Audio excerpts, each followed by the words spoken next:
امام جعفر صادق رحمت اللہ تعالی علیہ کے ایک شاگرد کے بارے میں ایک بزرگ کہتے ہیں کہ مجھے آپ کے شاگرد نے یہ بتایا کہ میں ایک مرتبہ امام جعفر صادق کی خدمت میں حاضر تھا، وہ شاگرد حاضر تھے اور ساتھ ہی حضرت موسیٰ کاظم بھی بیٹھے ہوئے تھے۔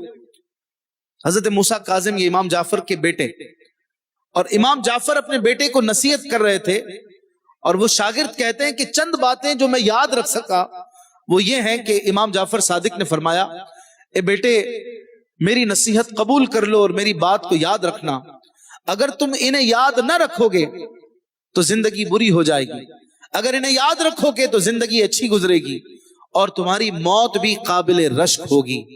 امام جعفر صادق نے پھر نصیحت کرتے ہوئے اپنے بیٹے سے فرمایا کہ مالدار وہ ہے جو تقسیم الہی پر راضی رہے، اور جو دوسرے کے مال پر نظر رکھتا ہے وہ فقیری کی حالت میں ہی مرتا ہے۔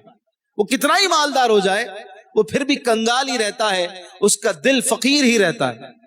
تقسیم الہی پر راضی نہ رہنے والا گویا اللہ پاک کے فیصلے پر تہمت لگاتا ہے کہ اللہ تعالیٰ نے جس کو جو دیا وہ غلط دیا، معاذ اللہ۔ اپنی غلطی کو چھوٹا سمجھنے والا دوسرے کی غلطی کو بڑا سمجھتا ہے، اور دوسرے کی غلطی کو چھوٹا خیال کرنے والا اپنی غلطی کو بڑا سمجھتا ہے۔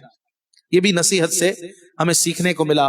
ہم اپنے اندر قناعت پیدا کریں اور ہر حال میں اللہ پاک کا شکر ادا کریں اور اللہ تبارک و تعالیٰ کی رضا پر راضی رہیں۔ مزید امام جعفر صادق نے اپنے بیٹے کو نصیحت کرتے ہوئے فرمایا کہ اے میرے بیٹے، دوسرے کے عیبوں سے پردہ ہٹانے والے کے اپنے عیوب ظاہر ہو جاتے ہیں۔ بغاوت کی تلوار بلند کرنے والا اسی سے قتل کر دیا جاتا ہے، کسی کے لیے گڑھا کھودنے والا خود ہی اس میں جا گرتا ہے، بے وقوفوں کی صحبت میں بیٹھنے والا حقیر اور ذلیل ہو جاتا ہے، علماء کی صحبت میں بیٹھنے والا عزت پاتا ہے، برائی کے مقام پر جانے والے پر تہمت لگائی جاتی ہے۔ سبحان اللہ، کیسی پیاری پیاری نصیحتیں ہیں۔ مزید تیسری نصیحت کرتے ہوئے آپ نے اپنے بیٹے سے ارشاد فرمایا، اے میرے بیٹے لوگوں پر عیب لگانے سے بچنا، ورنہ لوگ کل تم پر بھی عیب لگائیں گے۔ فضول باتوں سے بچنا، ورنہ ان کی وجہ سے تمہاری عزت میں کمی ہو جائے گی۔ سبحان اللہ۔ چوتھی نصیحت کرتے ہوئے آپ نے فرمایا، اے بیٹا حق بات ہی کہنا، خواہ وہ تمہارے حق میں ہو یا تمہارے خلاف ہو، کیونکہ مذمت کا سامنا تمہیں اپنے دوستوں کی طرف سے ہی کرنا پڑے گا۔ اللہ اکبر، یعنی شریعت کی بات کرنا، ہمیشہ حق بات کرنا، چاہے تمہارا نفس بھی اسے نہ چاہ رہا ہو لیکن پھر بھی حق بولنا۔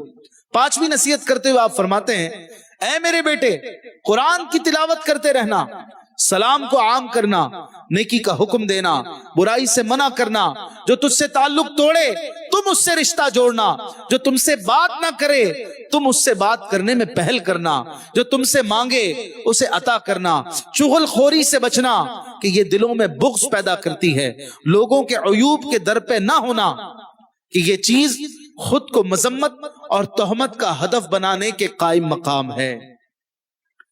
اللہ اکبر۔ امام جعفر صادق رحمت اللہ تعالی علیہ نے چھٹی نصیحت کرتے ہوئے اپنے بیٹے سے ارشاد فرمایا کہ بیٹا اگر ملاقات کی تمنا ہو، کسی سے ملاقات کی تمنا ہو تو نیک لوگوں سے ملنا، نافرمانوں سے کبھی نہ ملنا۔